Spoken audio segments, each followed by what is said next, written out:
জানো তো, জীবনে ভুল করাটাও না ভীষণভাবে দরকার। যত বড় হচ্ছি তত যেন এই ধারণাটা আরও বেশি করে বদ্ধমূল হচ্ছে।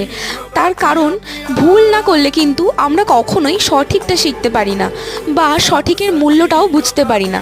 এই যেমন ধরো, যখন চ্যানেলটা প্রথম প্রথম খুলেছিলাম তখন একটা গ্লাসের ওপরে পেন্টিং করেছিলাম, যার আউটকামটা একদমই আমার মনের মতো আসেনি, কিন্তু তবুও ওই আঁকাটাকে তোমরা এত অ্যাপ্রিসিয়েট করেছিলে দেখে আমি সত্যিই খুব অবাক হয়েছিলাম। তাই আজকে যখন আমি পেন্টিং অন র্যান্ডম থিংস করছি, ভাবলাম কাচের ওপর আবার নয় একটা নতুন করে অ্যাক্রিলিক পেন্টিং করা যাক। আজকে দেখো, আমি একটা কলমকারি পেন্টিং করেছি। কাচের উপরে কলমকারি পেন্টিং কিন্তু কখনোই পসিবল নয়, তবুও আমি এই চ্যালেঞ্জটা নিয়েছিলাম। জানি না কেমন হয়েছে, তবে আগের থেকে অনেকটা বেটারভাবে, অনেকটা ভুলগুলো শুধরে আমি নতুনভাবে চেষ্টা করেছি বলে এই আউটকামটা আনতে পেরেছি। এবার তোমরাই জানাও তোমাদের এই আইডিয়া এবং আঁকা কেমন লাগলো।